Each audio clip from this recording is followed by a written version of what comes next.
हमें तो अपनों ने लूटा, गैरों में कहा दम था, हमारी कश्ती वहीं डूबी जहां पानी कम था। ये पानी कम वाली जगह राजस्थान है क्या? वहां भी कांग्रेस हार चुकी है, छत्तीसगढ़ में हार चुकी है और इसके साथ ही मध्य प्रदेश में भी हार चुकी है। तेलंगाना में कांग्रेस ने सरकार बना ली, लेकिन ये जीत का जो जश्न है ना, वो बहुत ज्यादा फीका हो चुका है। 3 राज्यों में अपनी मुख्यमंत्री का सपना जो था वो चकनाचूर हो चुका है। कांग्रेस को और ज्यादा काम करने की जरूरत है। 5 राज्यों के जो नतीजे हैं उसने कांग्रेस को चौंकाने का काम किया है, क्योंकि जो सर्वे सामने आ रही थी, जो अटकलें सामने आ रही थी, बता रहे थे कि जो टक्कर होने वाली है कांग्रेस वर्सेस बीजेपी की, वो बहुत ज्यादा ऐसी 1-2 सीटों की ही बढ़त मिल पाएगी। लेकिन अब जो नतीजे आए हैं उसमें दिखाया है बीजेपी ने कि 100 सीटों पीछे पड़ी हुई है कहीं कांग्रेस। मध्य प्रदेश में 100 सीटों का फासला किस तरीके से अब आगामी चुनाव में कवर करेगी, ये बहुत बहुत बहुत अहम है। क्योंकि मध्य प्रदेश में ये कयास लगाए जा रहे थे कि कांग्रेस को कहीं ना कहीं बहुमत मिल सकती है या 2-4 सीटों का ही हार जीत होगा, लेकिन 100 सीटों जैसा बड़ा आंकड़ा, इतना बड़ा आंकड़ा हो सकता है, ये किसी ने सोचा तक नहीं था। लेकिन बीजेपी ने ये कर दिखाया है। राजस्थान में ये बात सामने आ रही थी कि अशोक गहलोत की जो योजनाएं हैं उससे कांग्रेस को बहुत फायदा मिलेगा। बीजेपी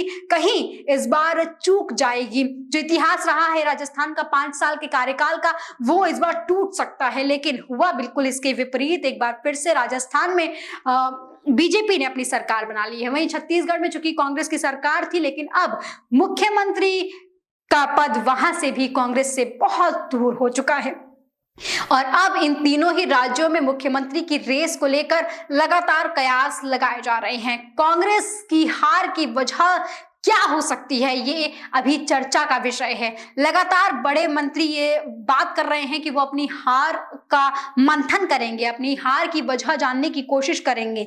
अब फिलहाल चूंकि हार चुकी है कांग्रेस, तो लगातार आरोप भी लग रहे हैं।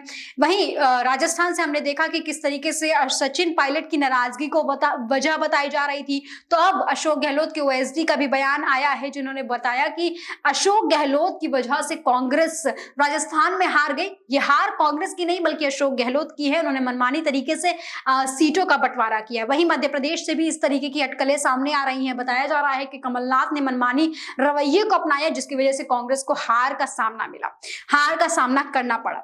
लेकिन बात चाहे कुछ भी हो, फिलहाल कांग्रेस को यह सबक लेना चाहिए कि भैया कश्ती कहीं भी डूब सकती है, चाहे पानी कितना भी कम क्यों ना हो। अब इसके साथ ही छत्तीसगढ़ जैसे अहम राज्य, जो 3 राज्य हैं, ये तीनों काफी चर्चा का विषय थे। तीनों राज्यों को लगातार लेकर चर्चा चल रही थी। बड़े बड़े मंत्री को उतारने का काम किया था बीजेपी ने भी और कांग्रेस ने भी। बड़े बड़े स्टार प्रचारकों को उतारा था मैदान में ताकि जीत हासिल कर सके। लेकिन जनता का फैसला एकरुख रहा कि भैया जो हमें नहीं पसंद वो बाहर होगा। हार जीत का फासला चाहे 800 और 900 का ही क्यों ना हो, लेकिन जनता ने यह साफ कर दिया कि बड़े बड़े लोगों को भी वो उठाकर बाहर कर सकते हैं। नरोत्तम मिश्रा, राजेंद्र राठौड़ जैसे जो नाम थे, जिनका बहुत बड़ा प्रबल था, मतलब राजस्थान में अब जब जाएंगे तो राजेंद्र राठौड़ का चेहरा हर पोस्टर पर आपको दिखाई देगा। प्रधानमंत्री नरेंद्र मोदी, जेपी नड्डा के साथ उनका भी चेहरा था। लेकिन अब राजेंद्र राठौड़ की हार ने बता दिया कि जनता भैया बिल्कुल साफ है कि जो नहीं वो नहीं। हार जीत का फासला बिल्कुल छोटा रहा, लेकिन सीट बहुत ज्यादा बीजेपी के हक में आई, इस वजह से बहुमत उनको मिल गई है। अब कांग्रेस आगे क्या कर सकती है, इस पर भी विचार मंथन करना चाहिए। बात करें अगर मुख्यमंत्री की, तो राजस्थान में मुख्यमंत्री को लेकर बीजेपी अभी तक कुछ भी फाइनल नहीं कर पाई है। वसुंधरा राजे, जो कि बीजेपी की जब सरकार रही थी पिछले कार्यकाल में, तो उनकी मुख्यमंत्री वसुंधरा राजे थी, तो उनके नाम को लेकर अटकलें लगाई जा रही हैं। लेकिन बीजेपी का इतिहास रहा है कि वो के साथ एक्सपेरिमेंट करती है। एक बार फिर से बात सामने आ रही है कि शायद बाबा बालकनाथ के चेहरे को वो एक्सपेरिमेंट के रूप में निकाल सकती है, उतार सकती है, उनको मुख्यमंत्री बना सकती है। वहीं दिया कुमारी, जिनको जनता ने खूब प्यार दिया, काफी उन्होंने वोटों से जीत हासिल की है, उनका भी नाम इस पूरे रेस में सामने आ रहा है।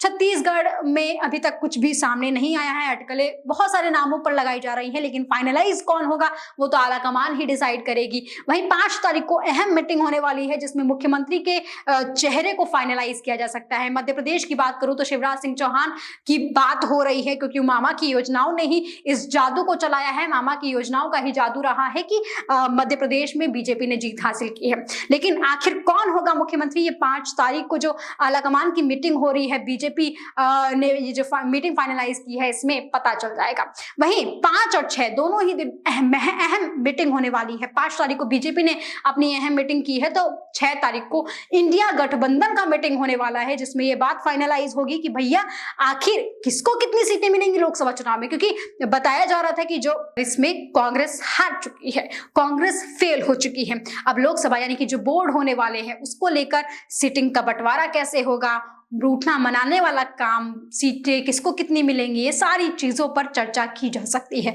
अहम मीटिंग होने वाली है। इसके साथ ही जो कांग्रेस है उसको शायद और मजबूत रूप से लोकसभा में उतरने का जरूरत है, चूंकि प्रधानमंत्री के रूप में देखे जा रहे थे राहुल गांधी। भारत जोड़ो यात्रा के बाद से लगातार लोग कह रहे थे कि उनकी छवि बदल चुकी है, लेकिन इन 3 राज्यों के हार के बाद से राहुल गांधी को एक बार फिर से शायद जनता का विश्वास जीतने का काम करना पड़ेगा, वरना लोकसभा बहुत दूर का सपना हो जाएगा राहुल गांधी के लिए।